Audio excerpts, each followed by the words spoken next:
we shouldn't go overboard on this, promoting women. While we are bringing up our daughters like sons, we are not bringing up our sons like daughters. Would that result in a lot of societal imbalance? What exactly is the story of OP Baba? I've been to that place and he was there doing on guard and this thing. He disappeared, but at that time there was an avalanche or some, and because of him having warned and conveyed before the thing, it saved a huge number of people. So, and then they couldn't find him. So they felt he had passed away. And then someone felt they'd seen him. So then that whole thing became a mythology कि उसका ghost is still looking out for us from there.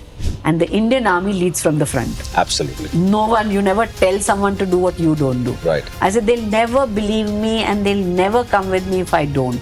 But today I do it, they'll say, if she can do it, we can do it. Have you faced or have you dealt with mental health in the army because they are also human? Mental issues are going to be on the rise. Ease of living which is going on, the resilience and the upbringing that our children have. I know that today what I am is because I got a huge dose of value system from my grandmother. Parents didn't give me as much as my grandmother gave. Where instant gratification and poor resilience, that with the increasing competition is a deadly combination. So youngsters today are all the time stressed out. You're all the time just surviving. Where is the time to smell the roses?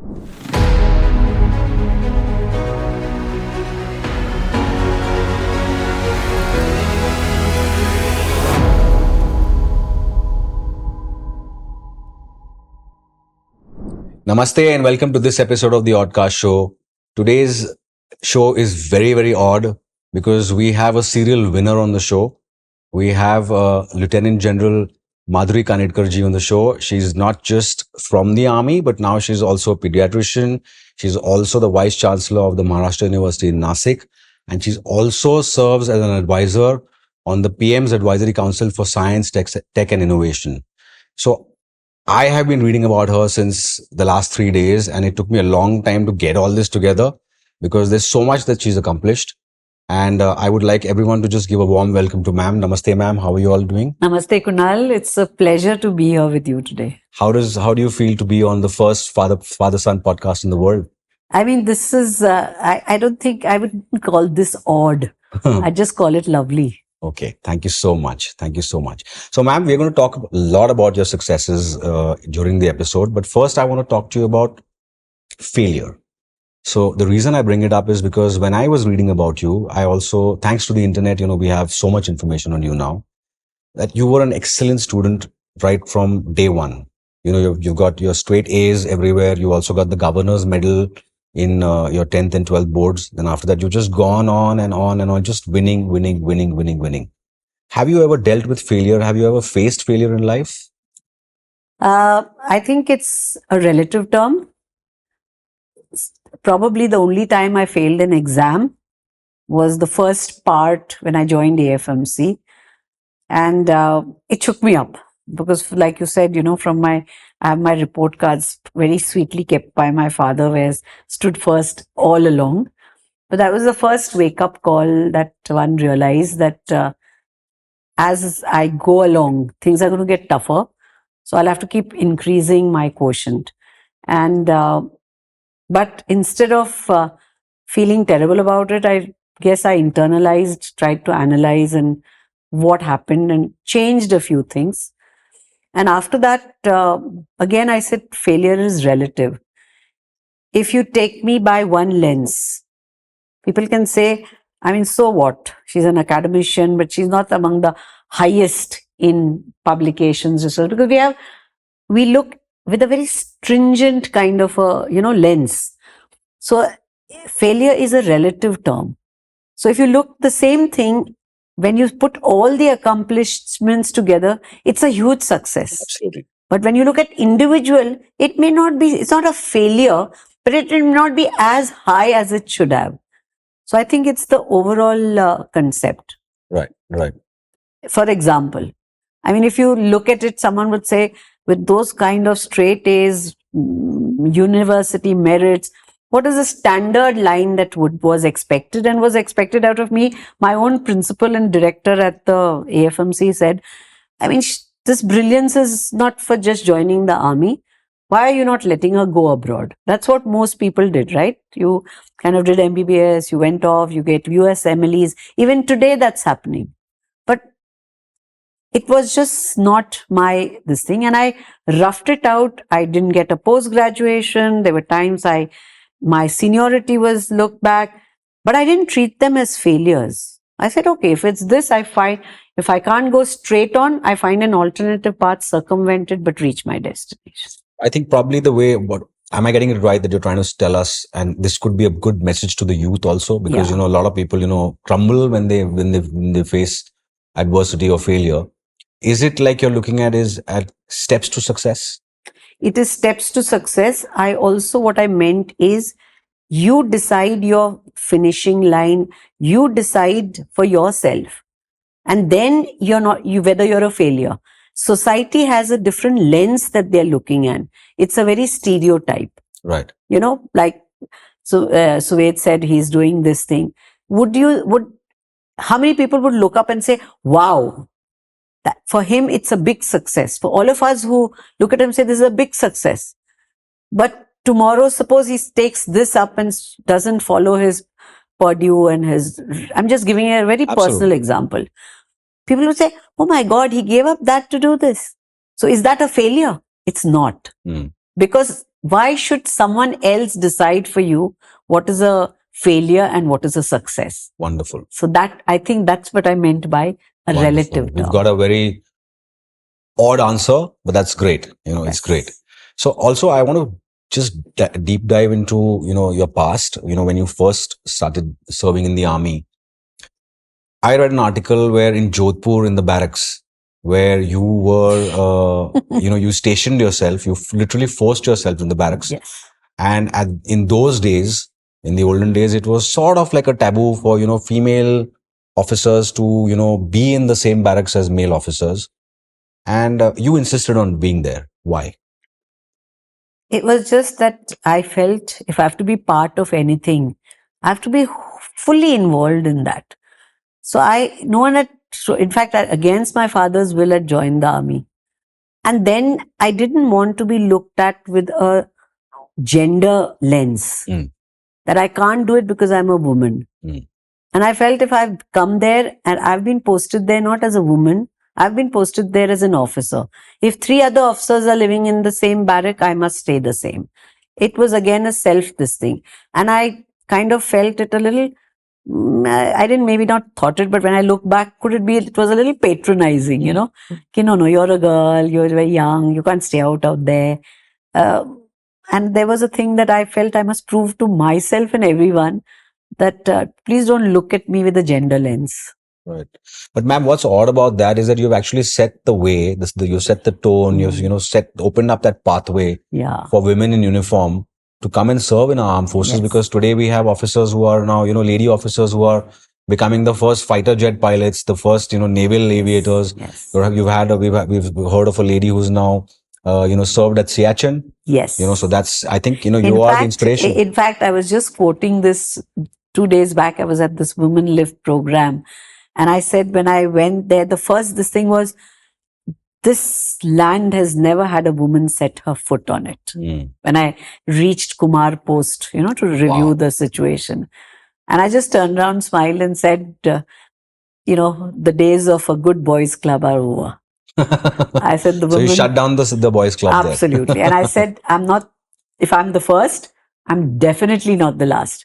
You'll have a stream of them coming after me. And sure enough, now there's a lady posted there. Right. Wow. So ma'am, also, I just want to take you back to ancient India. Now there was the concept that we understand was that ancient India was a duty-based society. And today we have moved to a rights-based society. And one of our guests who came on the show told us that, the minute you have a rights-based society, you move from a duty-based society to a right-based society. Then you have concepts like feminism, women's empowerment, you have conflicts. So what's your view on all these things? Like, would you prefer a duty-based society or a right-based society? I think or a mix of both. I would like a mix of both. Anything in the extreme is not good. Moderation is the key. Right. We'll come to that in a while, like moderation in anything. You say don't eat means you do. You go on those crash diets and it doesn't work. You remain moderate, neither you need diet nor you need, dawai na dua, kuch nahi. Everything remains well. So in that same way, we must fight for our rights, but I think it has to be under what is my duty. So if when I want something with one hand, I should be able to give with the other. So it has to be a balance between the two. And coming to ancient society, I think it's really unfortunate. If you look at it, ancient society, look at the place of women. It was on equality. Absolutely. You look in our scriptures, कभी देखिए कोई पूजा हो रही है and it's done without the wife? Impossible. Impossible. In fact, if one of the spouses not there, कहते सुपारी रखो, but two of you have to sit there. Right. कथा हो रही है, कुछ भी है. It was a couple. Right. गृह प्रवेश हो रहा है, लक्ष्मी घर आ रही है. The woman had a very high place in society. Even the Shaktis. Absolutely. That I was going to come, you took the word out of my... I said, when it comes to showing multiple hands, देवियों को इतने हाथ दिखाते हैं. Because it's probably this thing that the woman's ability to multitask. It's not nothing that good or bad, but ability to do 10 things together is there. And both genders are equal. But somewhere around this thing, possibly somewhere the male may have felt threatened and felt he must control the woman. Because otherwise she can, she can do everything and anything that the man does, but the man can't do anything and everything. That's true. He can never create a baby. That's true. And with the modern technology, God knows the woman might be able to create her own baby, even without the man. So that's what I felt, that's where somewhere you started equating and using a physical superiority. Just because the male was stronger, so he started asserting. And then maybe over time when there were, all the invasions and where the woman was looked as a soft target. Right. And that is how this thing in society kept going down. Right. I think that may have been a reason, but otherwise there's no reason why in a land in India, which always gave women such a high place, how it ever went down. Right. Right. Also, another thing I had to ask you about, ma'am, is that your husband also is a 3-star ranked general like you. And both of you all actually are the first Indian couple to both be 3-star ranked generals. Yes. Was there any, how did your children take it, in the sense that did they suffer in any way, in the absence of both of you at such high posts all the time, going for government meetings, for, military meetings, spending so much time away from home? I think this question is actually best asked to the children. Okay. Because I might give a bias to you. Right. But having said that, whenever we, discuss this at home, the only problems they had was missing out on having both parents together. Otherwise, they've come out probably more independent, more strong, more capable. And it was always a home where we discussed everything out.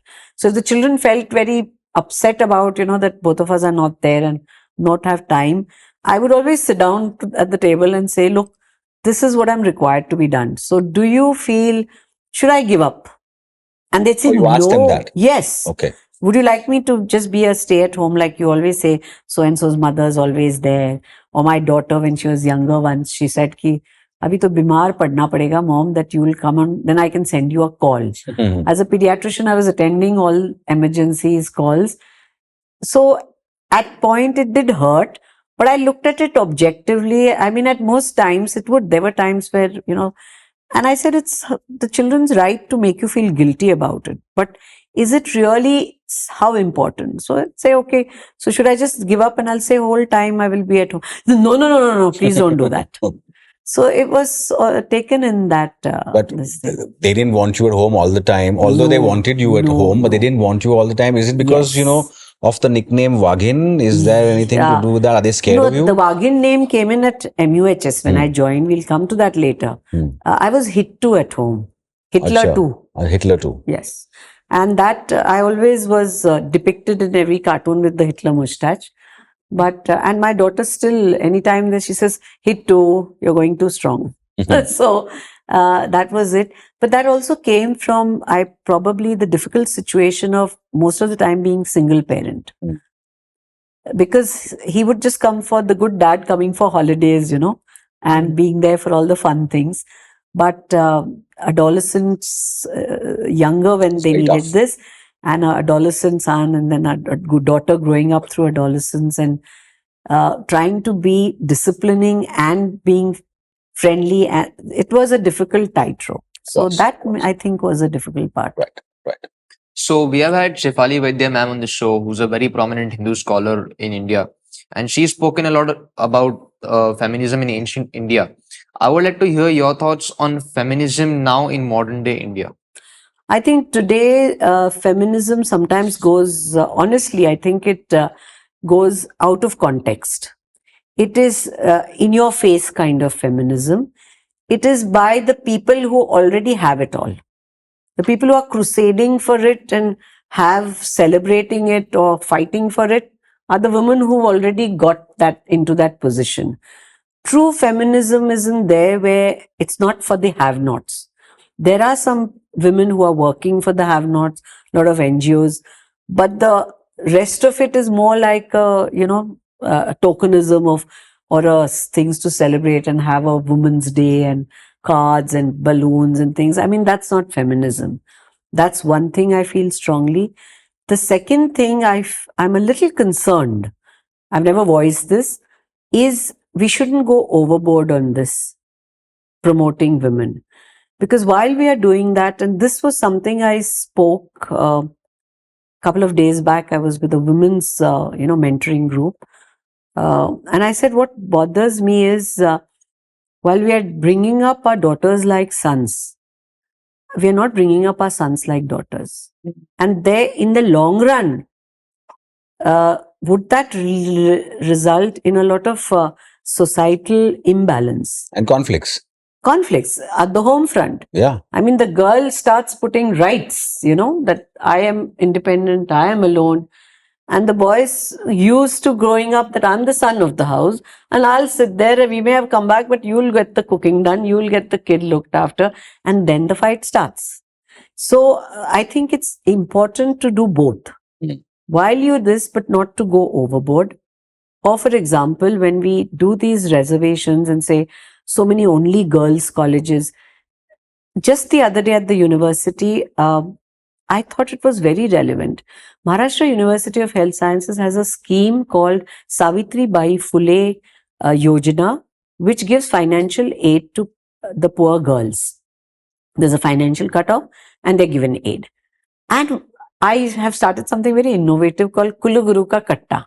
Oh. So I get students from all different pathis, and we have 60, 70 who sit there, and the others join in online, and we have and I tell them, this is chai pe charcha. No, you tell me. So one of the boys stood up and said, ki, ma'am, in our nursing profession, as it is, there's a 80% reservation because most people want female nurses. So he says, look at the ratios, 80% are girls, 20% are boys. And then most of us come from a similar background. But Savitri Bai Phule is given to all the girls. And why are we denied? And I had no answer. But the fact that I'm telling you, it's already ticking in my mind. And I've said this would be put into the management and say, should we change it now? If there's a minority of boys in a particular, why are we denying them just on is that, so I feel On gender. On gender. So I feel feminism shouldn't be about only feminism should come in about how to bring in gender equality. Wow. That's the first time I'm hearing someone say that. Yeah. Otherwise, it's usually, it's either or. Yeah. No, it's not both. Absolutely. So another thing I can think of due to this is there was this man in an interview, I think in America, who said that that agrees with your saying that feminism is kind of in your face right now.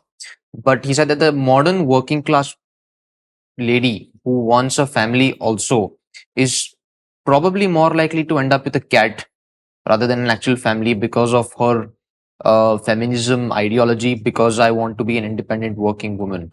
So that I kind of get what you're saying. Yeah. So which leads me to my next question, that as a woman in the army, did you ever face any sort of depression because you could not be with your family and you could not probably live the ideal dream of a working class woman? Not really. I I wouldn't call it depression. I was never depressed because my probably nature was, if I can't go straight, I must find a left-right path. There were hurdles plenty. If you ask me, there were huge numbers. I mean, on every small issue. And I don't think it was anything to do with gender. When you sort of look at hurdles, I think they're both. There's an internal component and there's an external component. And I felt when I was younger, they were more internal. They were more because I was roughing out alone. And at times I felt it so unfair. But at that time, and that's what I meant by bringing up sensitive boys. At that time, it felt really nice because my husband, kept telling me, I know you're really roughing it out all alone. I feel so helpless.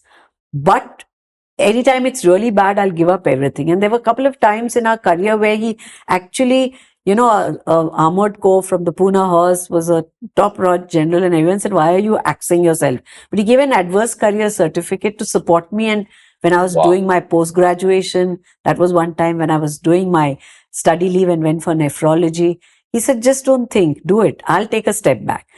That kind of give and take was there, which never let me get into. Or there were times when, like, I lost my seniority, because at that point the rules were such that girls can't get permanent. Right. Now the girls have fought supreme. So for the medical also, it was certain different set of rules. So I got my permanent commission after 3 years of service. And for 20 years, I was, top of my batch because of merit. And then I was told that, no, it's a mistake.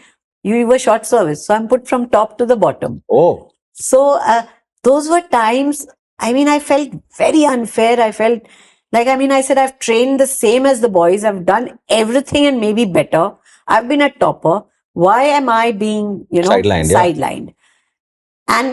But then I represented, I put up, but when an answer came in, I decided not to, today for everything people go to court. But I said, doesn't matter. If that's how they're interpreting the rule, I must accept it. So, and then find something to use my capabilities in a little different way. Which I think, even sometimes my daughter would say, Mom, you've lost it, is it? Why are you not fighting back about it? But sometimes I think it's nice. It's not always that you must be you kind of take a backseat. So, like you've asked me the first question, failure. Right. Now, is this a failure? I won't say so. Exactly. Yeah. But for a lot of people who felt, it's finished. Now she's lost her seniority. Yeah. And that I became a lieutenant general. Things went okay.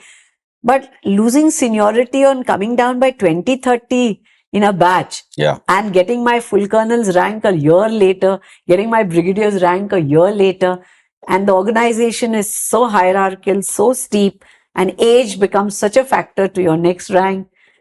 It could have landed up in a major, but I accepted it. You took a step back, yes, and you looked at it as a step to success, yes, not as a failure, yes, and then you found a way out of that. Exactly. Right. So another question I had, ma'am, is about, you talked about nephrology, and I read an article, and we've done a lot of reading on you. I'm impressed. So I saw that, you're doing a lot of odd stuff there, where you're looking at a lot of recycled stuff to try and aid, diabetes cure, etc., dialysis, etc. Can you just tell us a little bit about that? What's happening over there? See, when I went into nephrology, firstly, I went with a very focused purpose. Quite late in my service career, my mother came down with renal failure. Oh. And I realized that, I'm a doctor, but I don't know a lot of very basic things. Because I feel medicine has gone so much in the science way that somewhere we've lost out the art. So when it came to my mother, I realized that no one's really spending time with her to tell her exactly what she should eat. Ye mat khao, but khana kya hai? What kind of a life should I lead? that holistic thing somewhere was missing. And I said, the only way is you start reading. And that's why I decided to go in for nephrology. Again, I swam against the tide. It took 5 years for the army to let me take a sabbatical, because pediatric nephrology was not the mainstream. It was odd for them that a bright girl, and one of my very senior teachers said कि तुम्हें तो इतना दिमाग था, कहाँ छोड़ आई? So I said, क्यों? He says, सबसे पहले तो इतना मतलब ये छोटा दिमाग कि तूने मेडिसिन मेन स्ट्रीम नहीं लिया, पीडियाट्रिक्स लिया, छोटे बच्चों का. उसके बाद उनकी छोटी किडनीज वो और छोटी हो जाएंगी, तब तू उसका इलाज करेगी. These were his words. So, I mean, this was the thought process, because everyone wants to know top-notch cardiology, neurology, but I went in it with a passion for a need that I need to, and I then realized that there are such few people. At that time, there were literally 4 or 5 people in the country. AIMS had something, Wadia Children's had something, Chennai had something, and that's about all. Armed forces mein to sawal hi nahi tha. So it needed a fight, but the passion was there. So again, the same lens I'll keep coming back to, because you've given me a thread. Most people said, pagal hai, she's ruining her this, not super specializing, not doing anything, and she wants to do something, just by study leave hi nahi hai. But I was prepared to accept remaining a good pediatrician if I couldn't be a pediatric nephrologist and reading on my own. But I'll do because I'm passionate about it. So that's how I went into pediatric nephrology. Having gone into that, I really saw how everything is there for the haves, but there's very little for the have-nots. And the second thing that struck me is, why is there no one going in really keen on pediatric at that point? Because there's no money in it. Pediatric nephrology, so it's all about prevention. If I start catching the children fast, picking them, you're going to have so many less people going into dialysis and transplant later. So today with the commercial world, that's not what's, the pharma industry runs on it runs on the money is in the medicine, not the cure. So we remain the poor cousins of nephrology. Right. So, but I chose to do that because I said, this is something. And that's when I realized, setting up the first center, I'd get these poor children coming. They just couldn't, the expense of the medicines, or if they wanted to go into dialysis. So I had to keep finding solutions. Then I found that in India, there was really no one looking at urinary bladder dysfunctions and their impact on kidney, because treated in childhood, they would really protect the kidney in the long run. So I decided to get into that, did my research in that. So then I used the thing which pediatric taught us, that if do innovations not for the sake of research. So I may not have I can't boast of कि मेरे इतने patents है, मेरे इतने public. But I went into it with something that I must have a FAS. That is, whenever I think of a solution, it should be affordable, feasible, acceptable, sustainable. So that was the driving force, that it was not for when I'm doing research because I want to do research, so I must look at any problem and start doing research.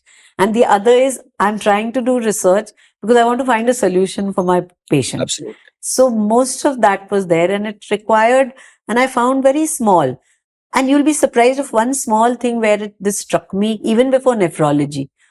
This was in the late 80s, 90, I was in a military hospital. We didn't have what we today call the NICU, neonatal intensive care for premature babies. So there was no concept. You had a pediatric ward, I had a pediatric nurse. And there was nothing more, but I created a small, in a corridor. We put up a little neonatal care, put up little warmers. And the innovations one did, it'll sound silly now. I didn't have alarms. So I bought temple bells. Oh, wow. And I put there, and there were 4 babies. So I put rotation, 6-hour duty for the mothers. And ऐसे चारों को देखते रहना है, किसी का सांस बंद हो, किसी को ये होता है, ये घंटी जोर से बजानी है. I mean, this simple was stuff. So simple. Yeah. It may sound very too basic or too silly. But it's functional. But it functioned. And in 1 year, 8 babies less than 1 kg, and I was in Aaj Tak and newspapers and everything. Wow. कि यहाँ पे तो 1 kilo के छोटे से कम बच्चे बच रहे हैं. It's something. So that's when I was in a place in Jhansi, there was an outbreak of diarrhea. And there was one nurse, some patients coming in, and there was no one to start the IVs, and I was the only pediatrician. It would take hours, and monitoring them. And the oral rehydration solution concept had come in, but was not being picked up. So again, what did I do? Those days, IV glass bottles used to come. And at home, traditional, this thing was, कि आप चावल उबालो, उसके पानी में नमक डाल के पिला दो when you're sick. So I tried that. And then rice-based ORS was being talked of. I just ground rice, put a big patila in the pediatric ward, boiled loads of water, added salt, added my potassium into it, and used glass bottles to fill up that fluid and put a tube through the nose and let it. It was not this thing कि IV निकाल गया, mother भी It was just done like that. And 250 babies treated in that span, and only 8 needed a saline. Wow. So it was something. And then I put up that paper. I was a young major and I went for a conference with that. Yeah, I've done something. But then when I saw such big research, I felt very small. And I said, I'm not very, I felt, have I done the right thing by coming for a big conference with something so silly as कि मैंने चावल का पानी उबाल के 250 बच्चों को इलाज कर दिया. It didn't sound very high tech, no? So that's when I met, and she's been a mentor for me all through. She'd been a teacher of pediatrics, Dr. Armida Fernandez, who's now running a huge called Sneha, working with Dharavi slum children. She was dean at Sion later. Wow. But she'd been a teacher to me. And I met her and she says, "Oh, so nice to see you." She recognized me. "What have you done?" So I was very embarrassed to tell her about the paper. So I said, "Nothing much, ma'am.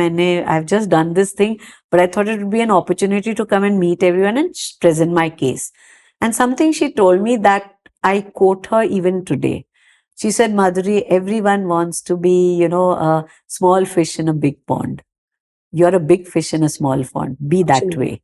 Absolutely. So this is something where, so you met when you were feeling low. You always got sent someone to cheer me up. Generally, it was a woman. Or when I was pulling my hair out and totally frustrated, bogged down with a ailing mother, a daughter with epilepsy, a son who said, "I'm not moving with you to Pathankot," a husband who was in the field. And I said, "I'm okay. This is it. I'm putting in my papers. I need to leave." And that time, General Punita Arora, she had been the first general who, this thing.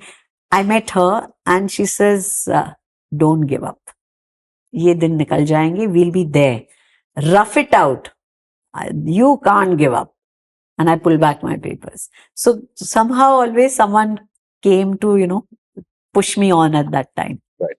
I have another question, ma'am, about, so we had a psychiatrist on the show and he told us that the next pandemic is going to be the psychiatric pandemic because there's so many mental health issues, around with everyone nowadays, some blame it on social media, some blame it on the smartphone, some blame it on, just loss of values. There's so many things, there's so many factors to it. The question I have is that, have you faced or have you dealt with mental health in the army because they're also human? And what is Manas, the MANAS that you've started? Yeah, What's that? Yeah. Okay. So firstly, mental issues are going to be on the rise. I'm 100% sure it's part of the non-communicable diseases pandemic, which has got your lifestyle diseases, your neurodegenerative diseases, the atherosclerotic diseases, and the mental disorders. These 4 are going to be the Trojan horses for the future. So in that, mental is going to be for 2-3 reasons which are responsible for it. One is with ease of living which is going on, the resilience and the upbringing that our children have, small families, nuclear families. People don't have the luck of having parents and grandparents. I think the value systems came. I know that today what I am is because I got a huge dose of value system from my grandmother. Parents didn't give me as much as my grandmother gave. And that somewhere is going away. So the children, and plus that instant gratification, because of available funds, there's more easy cash. So a child wants this. I see the difference between what I got as a child, what my son got as a child, and what my grandson is getting as a child. And sometimes it frightens me.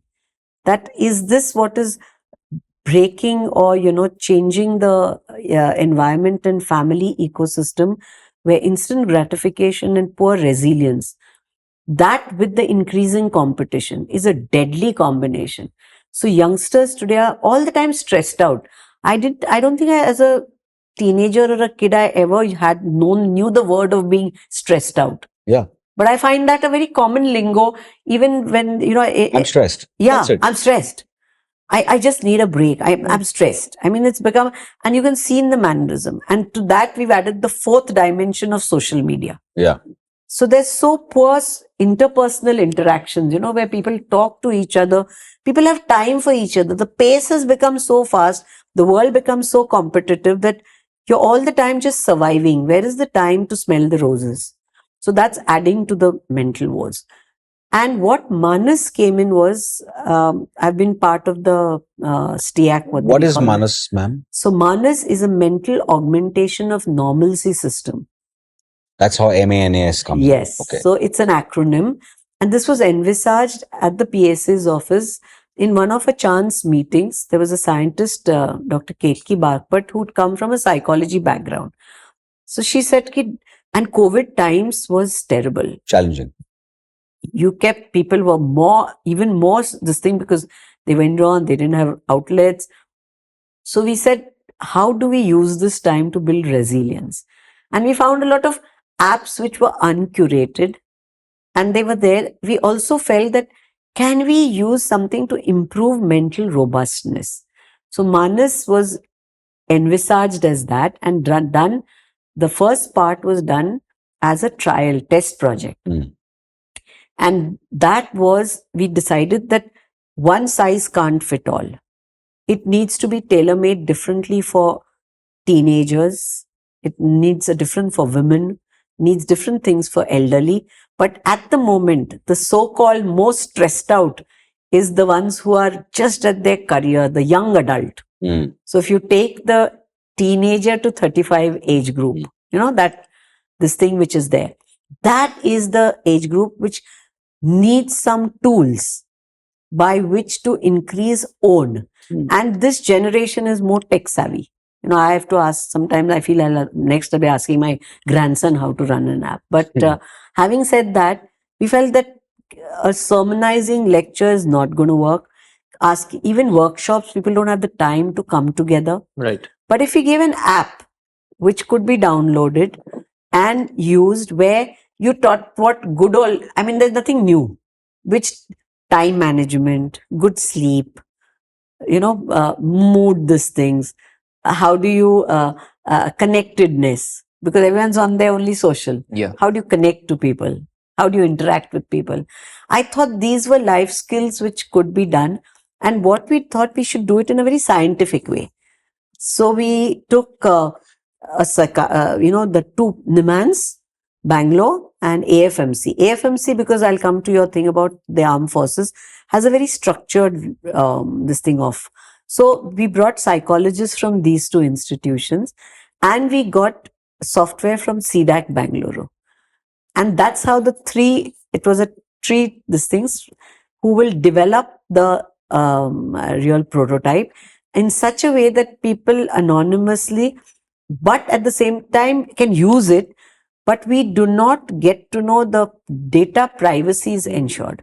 No one gets to know who's seeking that. You can log in as anything, you join in, but the back end, how many people are using what, how are their scores? That was the thought process. Can we take on research on that and use that to understand the trend of the youth, trend of our young population? Another thing which drove us, you might sound a little out of this thing, but was when that mass migrate. In fact, if you say, that was one of the saddest thing that happened during the COVID, when people, exodus to their, like homing pigeons, everyone just moved on and you saw those sad stories of someone dragging, someone picking. So we said that could it have been prevented had we known the psyche of the people? Because we were so busy in the science. So we're so busy with the left brain and the, vaccine dena hai, theek karna hai, ventilators chahiye. But where was the social fabric? Where was happening to the people were there at the end of it? And what was their thought? was for them was the vaccine on thing or out of fright कि मैं किसी तरह घर पहुंच जाऊं, अगर मरना है तो मैं अपने घर में. This thing never came up.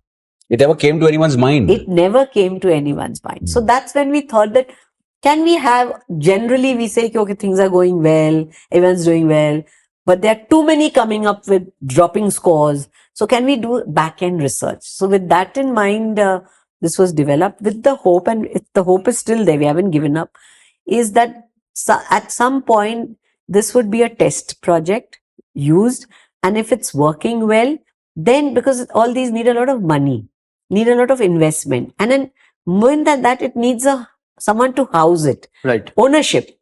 So will the Ministry of Health or the technology take up this thing as like COVID work? Right. Because it was a government. Right. We won't be able to do it just, a research project. And COVID also was mandatory, right? Exactly. So can we think of it? With that mind, we developed Manas. So speaking of all these social problems and solutions that y'all have come up with, I would like to take you back to the mental health side. Just as a message from you to the youth today who's going through a lot of anxiety, depression, social problems, who are more or less my age, what is your message to them, please? My message to them is finally you need to support each other and have your social circle. I think today's youth gets too drawn into themselves and they feel it's either I who have to solve all the problems, and if I can't do it, I failed, and I get more and more stressed. But if you have a system of your close circle family, if you have your friends with whom you can communicate and you can de-stress, I think there's nothing that you can't overcome. And finally, aren't you pushing yourself to a ambition has to be there. Enthusiasm to want to achieve has to be there. But the moment it starts affecting you, take a step back and say, I'm being pathological. It's no more physiological. I need to take a break. I need to do something else. It's not worth it. I think that is my message to the youth. So I think this also ties in with the first point that we raised about dealing with failure. Where you said that there are no two extremes. You didn't look at things as failure. You looked at it as a step to success. Absolutely. And you found a way around it. Yeah. Whereas here, what you're saying is that the youth today is looking at two extremes. Either I am the victim that I failed, and I victimize myself and I feel sorry for myself and all I want is sympathy. Or then I'm a serial winner and I'm only winning and I've done this, I've achieved this great stuff. There's no in between there. And that's where I think you're coming from too. I'll give you another example. This is very closer, and I'm sharing my own son's story. See, if one would have expected I'm a thing, so I'm going to push them that you have to. So when he said, okay, first games, I said, no, you must have some this thing. And then he started enjoying. So he said, okay, I'll do engineering because I like that. So I said, why don't you appear for the IIT exams? And he turned around and told me, he says, I'm not interested because I'll kill myself for that admission and feel so bad that I didn't make it. Everything is not about just getting that IIT. When people go for coaching classes, yes, you aim for IIT. Yeah. You want to get into IIT.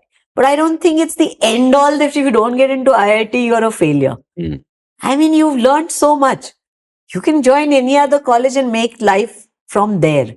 So instead of waiting, for the best moment, taking that moment and making it the best one for yourself is more important. Which is why I will now ask you for your thoughts on our current education system.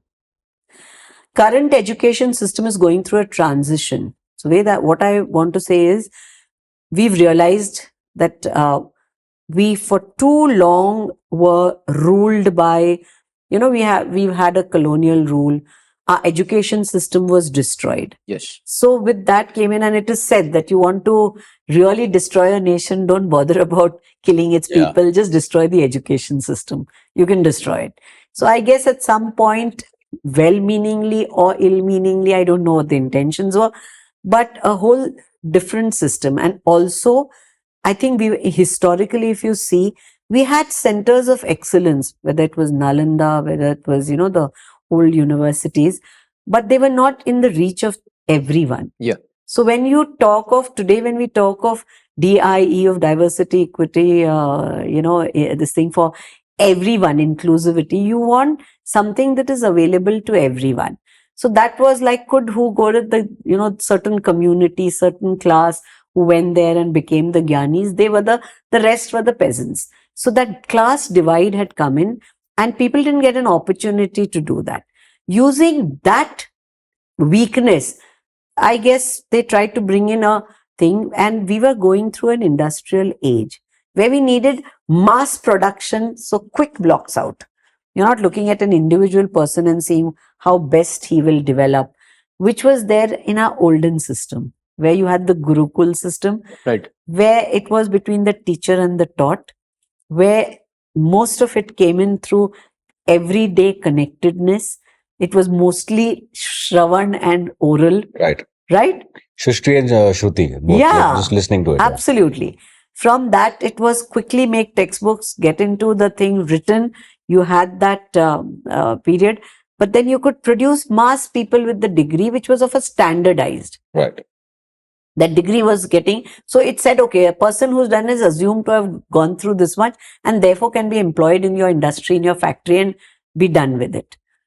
Having done that, I think that era is over. Yeah. So we needed to look. And when we were looking for new things, if today India is aspiring to be a Vishwaguru, and we feel we were a very old civilization with value systems, and if we are the most populous country and every sixth person in the world is an Indian, we have to give something to the world. Yes. And if we have to give what they are only doing, we don't have anything new. But something which is steeped in heritage, steeped in culture, needs to come back into our education system. With that in mind, I feel the new education policy 2020 was brought out, which aims, it's going to be a long time, because when you want to bring about change, there's a lot of resistance to change. That's Definitely. natural, because there's a lot of hard work. Everyone has to work just more. Plus, the people who have to teach, it will require a huge amount of capacity building. The teacher doesn't know how to teach it, because you never taught her or him that this has to be taught in a particular. So it's going to take a long time. But having said that, if we can use the education system, that education, what it's supposed to mean, like in medical education, we say education is not about giving information or just a degree, but it's about changing the way you think. Right. Right? Right. So if you want that, then in principle, the NEP achieves that. It lets you lateralize, it lets you do things in your time frame, it lets you bring in the credit-based system, it lets you take diverse courses. Right. Right? So you're doing some, graduation in management or engineering or whatever, but you love music. As an individual, why can't you be educated with learning this and this? Right. Why do we need to divide your left brain and your right brain? Isn't it? Right. So I think that is what the new education policy is. And if we need not cover it up with something about, caste, creed, religion, keep all that aside. And the value systems across religions, across every value system, what is right, what is wrong. If you can bring that value system, respect for your elders, time for your elders. This is something very interesting. When COVID, everyone was remarking how India did so well. One thing that I said it's our culture. Yeah. Because who were the ones who maximum died were the elderly in nursing homes. Right. In Europe and US. Right. The elderly, The lonely. nursing homes mass this thing. Whereas the Indian culture, most houses looked after their elderly and had a sense of, even if I remember They respected them too much to just abandon them. No, my mother-in-law, we were so particular that घर आके नहा के दादी के पास जाना है, because she was 97. We said we can't 95. We said we can't let her get. So look at the difference at the home level. Right. That caring was missing. Right. Speaking That's of cultural, no? Right, definitely. Speaking of cultural differences, you also spoke about how different it is between generations now.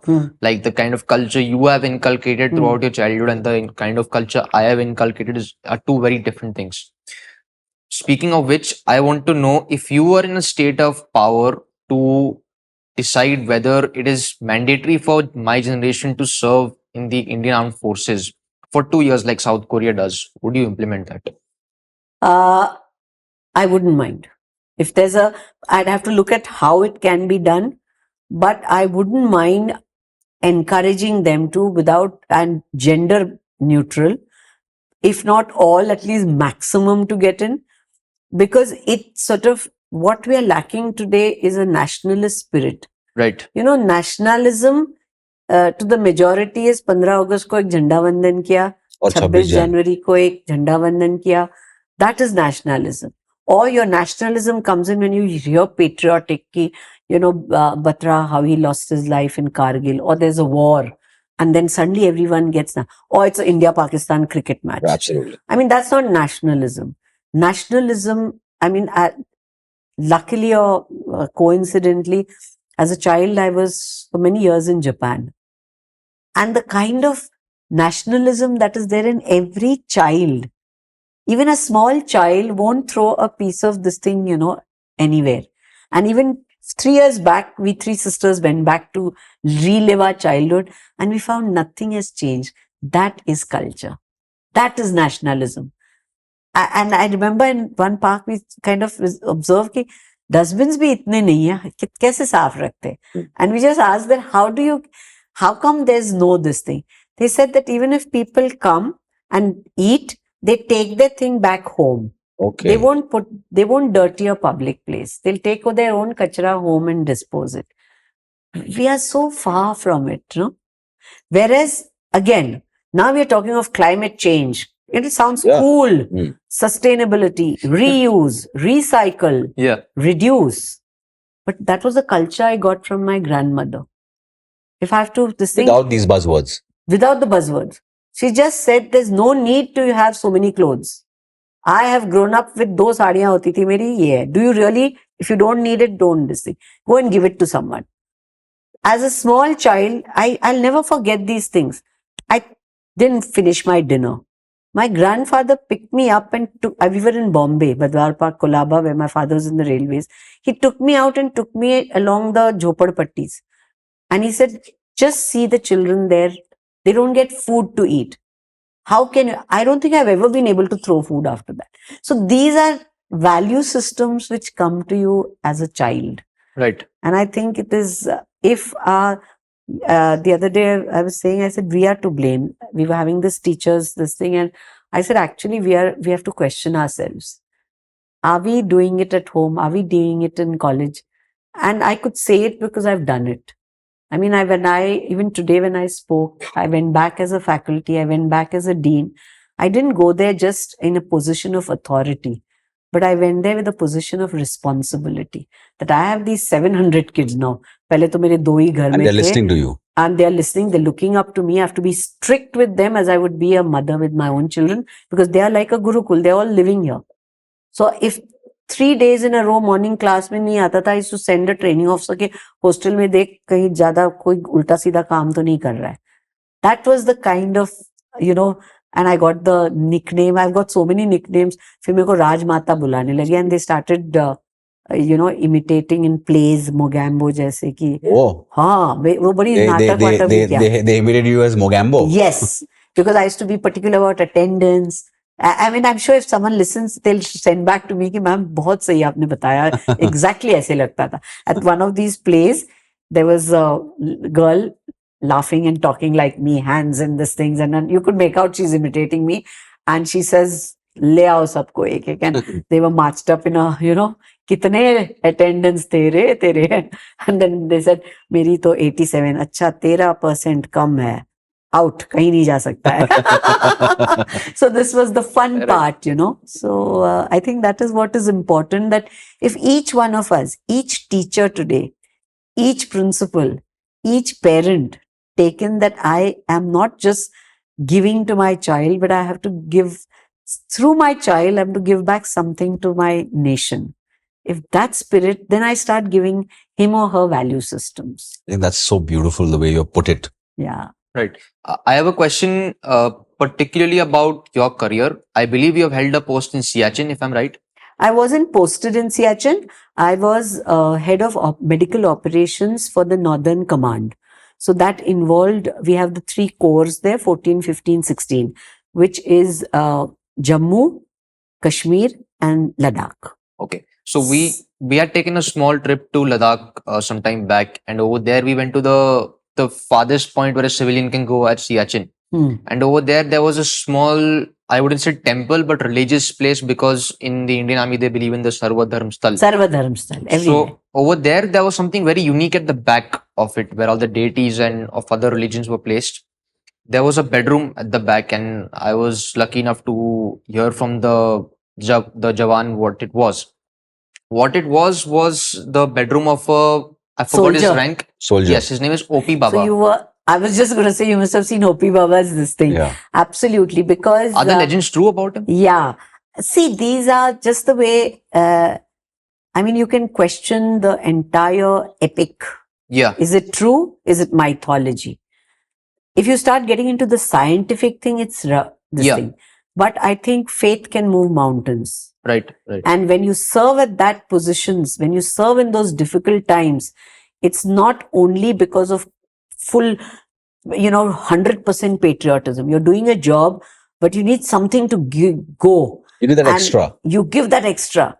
And if you have that feeling ki, yes, O.P. Baba is there and will never let anything happen, that's the faith that the army runs on. About which, can you please tell us some stuff that what exactly is the story of O.P. Baba? Because from what I know is that he was a military man. I don't know, I forgot his rank, but one day he was seen over there with the army.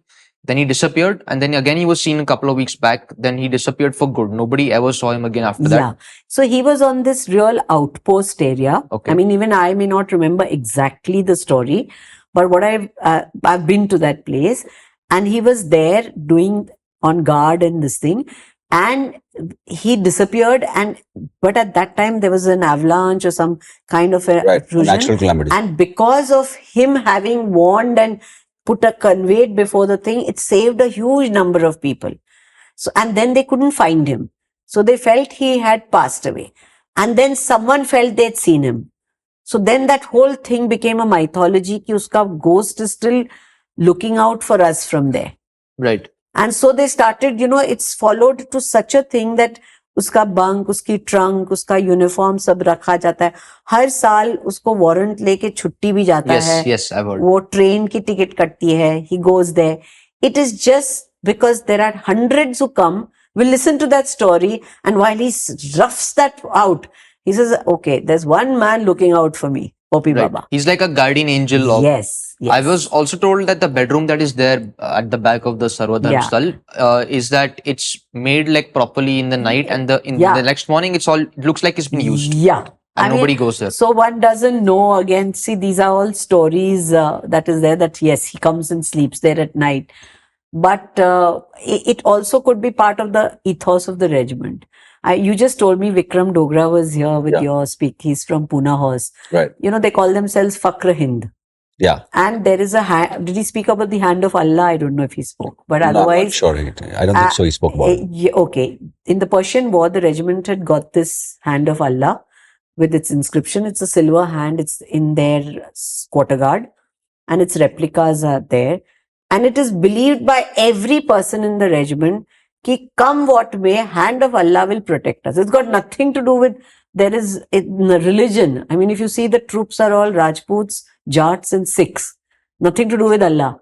But that hand of Allah is given the highest of regard in the regiment. Wow. So much so that they consider me as a regimental officer, being a wife of an armored, for at every post that I have held, including now in MUHS, in my office, the hand of Allah is there. Wow. So that's, again, if you see, it's a belief. But it's faith. It's faith. Right. Another question I have is that there was a very popular clip, I think was posted by the Indian Army, where they're taking rounds in a very snowy region. I think it was near the Himalayas. And over there, they've seen a yogi with just one loincloth around his waist. And he, as soon as this is a very high place where... And it's freezing and snowing. And low oxygen. The fittest men in India literally are going there and they're struggling to breathe, and he is sitting there almost naked and without any oxygen, and he is chanting mantras and he is welcoming them. Have you ever seen anything like that over there? No, I have not seen, but I have seen not in the things chanting vagera, but I've seen the yogis even in all these high, whether it's even Vaishnav Mata, Right. it's amazing how people can do it. And I've seen them at the high posts.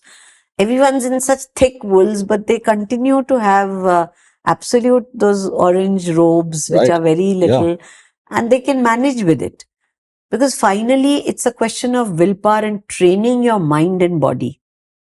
You can actually, and those yogic powers cannot be explained. Yeah. I'll give you another example you would love to know. I've Sure. not really shared this with anyone, but yoga now we are like, so the world is looking out for their. In the old Bihar school, Nalanda, there used to be this thing of yoga nidra. Right. Now you feel nidra is sleep. Right. But this is yogic sleep. This Right. is not about sleeping. It is awake sleep. It is about bringing your sense at a level of high alertness Right. and revolving your energy, these things Your from consciousness different also. parts of your brain and focusing to a thing where absolutely, when that brain is, the rest of it is absolutely relaxed. And you come out of those 30 minutes with like you've slept for 4 hours. But you've not slept a wink because they keep telling you, sona nahi hai. So this is something where we did research on it. I have a faculty member who had done a PhD. So we actually did with EEGs and this, and the effects are amazing. It's amazing. See, now we bring science into it. But the yogic system of being able to understand how to relieve that brain and give that relaxation was known to them. Right. Right. No? So I think there is a lot in really looking, and there's a lot of research now going on between the ancient systems of medicine and this. And we try to put them in a silo. कि अच्छा या तो if you Ayurveda मतलब आप किसी बाबा के पास कोई काढ़ा वगैरह पी लो या भस्म खा लो. It's not that. I think we need to work at it in a complementary manner. And that's been my main this thing on taking over at Vice Chancellor.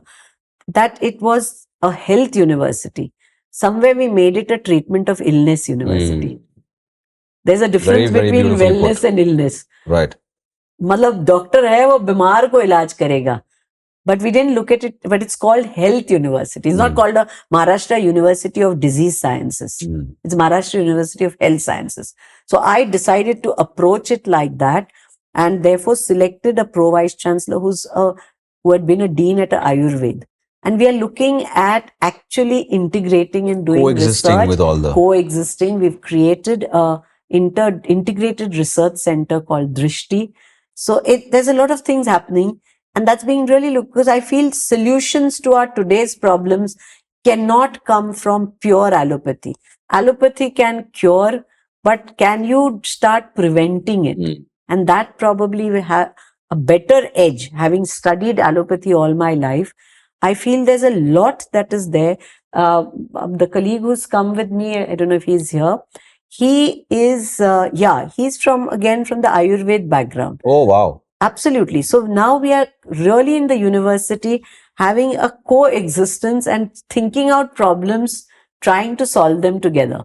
So we are doing one research with the Chelaram Diabetic Institute here in Pune, where we are looking at, can you actually reduce insulin thing using the Ayurvedic system of diet, nutrition, lifestyle, the Ayurvedic herbal preparations? Will that improve the outcome, not just control sugar? The allopath knows diabetes is sugar, and you treat sugar, he gets well. But the allopath also knows, वो भी करो, फिर भी kidney fail हो जाती है, heart fail हो जाता है, आँख अंधे हो जाते हैं. We don't have true answers for it. So can we look at it more holistically is one of the areas we are researching on. Wow. So Wonderful. this is something. So, ma'am, I had another question. But you mentioned earlier in the show that, every 1 out of 6 people is Indian, and we have a responsibility, Yes. to give something to the world. And so many over the last thousands of years, so many people have come and gone, and so many travelers, from China, from the US, so many people have come and they've always said that India has always benefited mankind. They've always given something to mankind. One of the things they say is that India, like one of the writers in fact wrote that India is God's gift to mankind. Yeah. In fact, the Indian culture is like a love letter to mankind by India. Yes. So what are your thoughts on that? Like, is our culture really that I good? think Should it be emulated by the West? I think we have a very deep rooted culture. I may not know so much about really the long term, but for me, culture is what I imbibed from my grandparents, from my parents, and what I'm teaching to my children.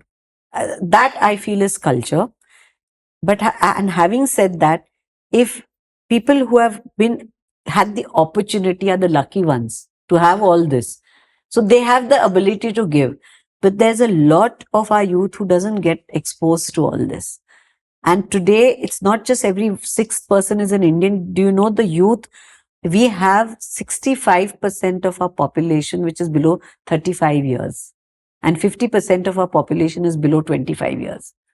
Look at that versus Germany, Japan, Australia. They're aging. They're raging. They're absolutely aging and they don't have human resource. So they're looking out to India now for the human resource, even to run the economy, to do the work. So if you have people that you have here, one is they have nothing else. So they keep, like what earlier happened was a brain drain. Right.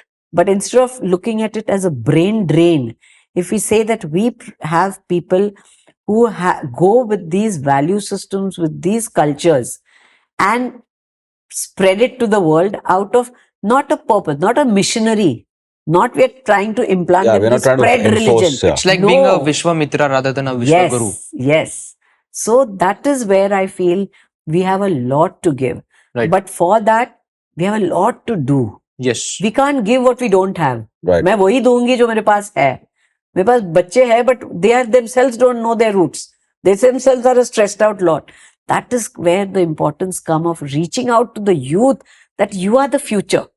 And you have to therefore, you have tremendous power in you. You have a tremendous opportunity in you. How are you going to use it? Will you do this? And mind you, they need leadership and they need someone to tell them that.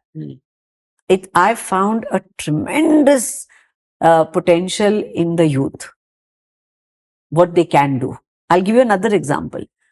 We had a competition of Avishkar, which is an inter-university research competition between all the universities of Maharashtra. So the governor asked MUHS to conduct it. And I've created the entire campus, which is plastic-free, solar. I said, we're not going to talk here. We need to really come to the campus. You have to I would come. love to come. You have to come. I'll really invite you to come. It's just 4 hours away. But it's because we've transformed it. Not because I felt very nice doing it. I felt if I am the home to lakhs of children, if they come here for their degrees, they come here, can I give a message that we've done? So it's about a message that I want to do, that we have to take it in our hands and change it. We can't say कि अरे पैसा नहीं है ये नहीं. So we started with Shramadhan. We started with activities which self-help, and it's transformed. So I said, how can I take it to? This is an opportunity. Like I said, the opportunity. 1,500 kids were going to be coming, and they were going to be on our campus for 4 days. So what was stressing me out was, बाप रे, इनको पानी पीने की सुविधा कैसे करूं? लंगर लगा दूंगी, पेंडोल लगा दूंगी, खाना हो जाएगा, रहने का बाहर बंदोबस्त, सुबह से शाम तक they're going to spend breakfast, lunch, dinner, evening tea, everything arranged. But what just struck me was, I said, even if every kid drinks minimum 4 times a day, meals ke saath, 1 odd time, even if I keep paper cups, it's 4 cups, it's 6,000 cups a day. And if I don't give cups, I give plastic bottles, worse. Yeah. 6,000 din ki. 4 days, 24,000. And I just saw all my trees being cut to make those paper cups, So I called a meeting. I never think I can have all the solutions. मैंने Pro VC को बुलाया, registrar को. I said, ये बड़ा कर्कश है. We need to change. So ideas came. किसी ने कुछ बोला, ऐसे करते हैं, वैसे करते. Suddenly one said, सबको एक स्टील की बॉटल पकड़ा देते. I said, brilliant. Yeah. And immediately we got a sponsor also. Oh. So when we gave the idea, one of the industry guys there, they said, I'll donate. So 1500 2000 bottles आई, हमने सबको kit के साथ ना एक steel की bottle Lee. No one knew what it was. So सबने registration किया, and then was the inauguration. So I went on stage and I said, welcome campus. I said, we've made a lot. I showed a small clip we made on our university. I said, this is what has been done and I need your help. I'm very worried कि ये आप लोग चले जाओगे और एक tsunami सी हो जाएगी मेरे campus में, then it'll take us days to clean it. So I said, I'm giving you all a bottle. You must have wondered कि मैं सुना होगा कि I'm a pediatrician, एक bottle पकड़ा दी. It's not that. It is, you'll find no place where there are cups and bottles. Wow. But we've kept huge water dispensers. I have just small request. Please bear with me and use your bottles. खाना खाते समय भी take this, fill it, sit with it. 4 दिन आप use करो, ले जाओ. Can you imagine? No one missed anything. They used the bottle, and last day, the most touching moment for me was valedictory function. When I walked in, they were screaming, Vidyapith ho kaise, MUHS jaise. Wow. And then my PRO ideas aise aati hai. I said, this is innovation, research. He said, ma'am, ek competition rakhte hai. Green campus pe reels banao. I still have them. I can, forward them to you. So we kept a competition. And with criteria, we said the one who gets the most likes will be the winner. Itne reels upload ho gaye. And we got free publicity for our thought Campus, system. Campus, the cleanliness. And green campus and drip irrigation, rainwater harvesting. Everything got a wide publicity. And the person who had some, within those days, the winner got some 16,800 likes. Wow. So I said, this is fantastic. So this is what I said is, see the youth, and when they came and to express, most said, if there's one thing I'm taking back is I'm going to use this bottle in my college every day and convince all my friends to do it. Wow. It's the little things, it just spread. It was such a small thing. So you don't know which idea is going to escalate, You're doing these podcasts. Right. You may change a huge thing unknowingly. And I'll tell you, you will never know directly. There may be some likes, there may be some feedbacks, but there'll be many, many more like the tip of the iceberg. There's so much under. You don't know where you've touched, whom you've reached out. Well, we aim to do that. So. I think you'll be able to do that. I'm sure, ma'am, with your blessings, it'll definitely happen. It'll definitely happen. And ma'am, I had one last question for you is, what's 50, 60 years ago, when kids would go into battle, like literally 18, 19-year-olds during the First World War, Second World War. The terrain, the atmosphere, the environment was completely different. And now it's shifted to more about, even the armed forces being questioned about human rights. For example, there was a Major Gogoi in Kashmir who the stone pelting tied the stone pelter on his jeep and drove out of the crowd to save not only just himself, but his crew also, his platoon. And he also had weapons with him. He could have opened fire and dispersed the crowd. But he chose a very innovative method where he tied the terrorist or the stone pelter to his jeep and drove out and escaped, and there was no casualties there. And then there was a barrage of human rights issues on him. Yes. Where, the NYT or WAPO, everyone, Amnesty International, literally descended onto Kashmir and, they said that this is a human rights violation. What's your view on that? I won't comment on that one case. Right. But I'll say that anything you do, there'll be a huge number of people, naysayers. Finding fault is the easiest thing with anything. My view is that you find a fault and you have the right to say if you find a solution. If you don't have a solution, then sit quietly. Don't punch holes at someone else, what someone else is doing. If it's done and achieved the results and no one was harmed, fine. It may not have been the best, but he thought it at the best. And hindsight is always excellent. You can do a postmortem and, hang anyone. But at that moment, how you think, if it was, be proactive. So, instead of doing this, counsel and say, this is how, and advertise that.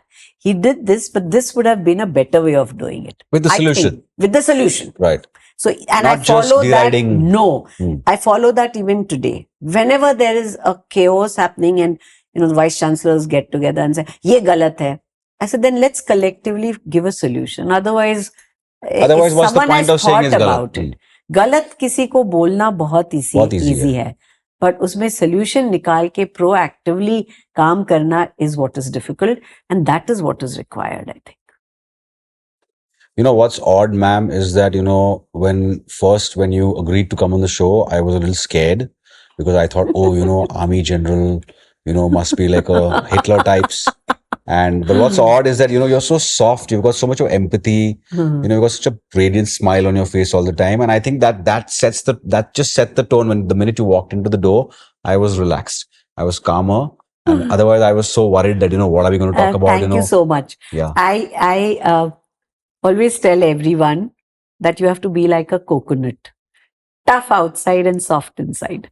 Right. That's when you can rule with your head, but lead with your heart. And one small question again, one more, that there is a nickname that you have earned called Waghin. Yes. Now, what's the deal here? Okay, this came in at when I came to MUHS, and actually because the university was built 25 years ago, and the land given was on the outskirts of Nasik on the way to Saptashringi Masroor area. So it's quite in the hills. And 25 years back, it was even more desolate and quite out in the wilderness with no this thing. Even now, the nearest village, Masroor area, is a few kilometers away. And there was a shortage of water. It was beyond the corporation limits, so there was no this thing. So with the result, my predecessors could not, though the houses for office bearers were built inside, no one really stayed there because it was secluded. And over a period of time, and especially during COVID, the whole place was overgrown and become an absolute jungle. So with the result, people beyond working hours, they locked up and they opened up and this thing, and they would just have a sentry on duty at the gate, and everything else was all in a locked state. But the soldier that I am, and since I had taken it up willingly, I mean, I had been told by one of my teachers, or the governor wanted to, though they were very worried, both were worried. Firstly, they said that if a general comes, that will be terrible here. Just the way you said in the beginning, everyone was very worried of a military general coming and only ruling with the head and passing orders, used to this thing. So that wouldn't have worked here. And the second, this thing was also, even the governor felt that after being at such a high post, can I get into a state which is so different, no SOPs, no streamlined procedures. So that was a difficult.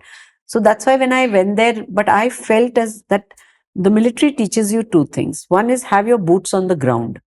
You can't make a change till you have your boots on the ground. So that is where it was so hard-grained of 39 years. I said, if I've come here, I've taken it on, then I must do it to make a change. Otherwise, I've earned a pension, I've earned my laurels, I can live on that past glory for the rest of my life. But the reason I've taken it is now is the time I can give back. Because I have domain expertise, I have wisdom, I have experience, and I have no more responsibilities. My children are settled, and I'm physically fit. So should I sit home and get my bucket list, or should I do something more? And I chose the latter. So it was by choice I've taken. So now I'm not there for a job. I'm there to give back. So if I have to give back, I have to be inside there. So with that in mind, when I saw those, I said, I'd like to stay here. So my registrar said, ma'am, that's just not possible, because this place in Marathi, they call biptya for leopards.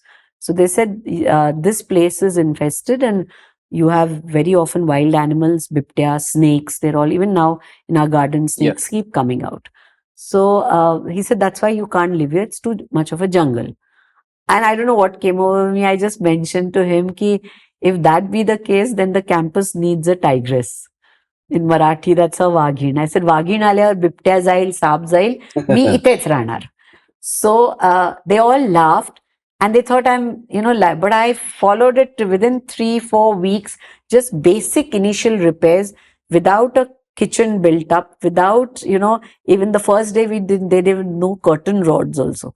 But I went back from Lieutenant General, I went back to Lieutenant when I'd stayed in a Basha.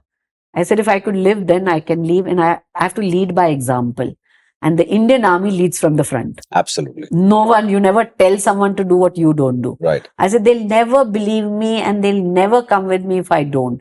But today I do it, they'll say, if she can do it, we can do it. So I went and started staying in that house. And that is where, after that, the stick is ki now Wagini is on the campus.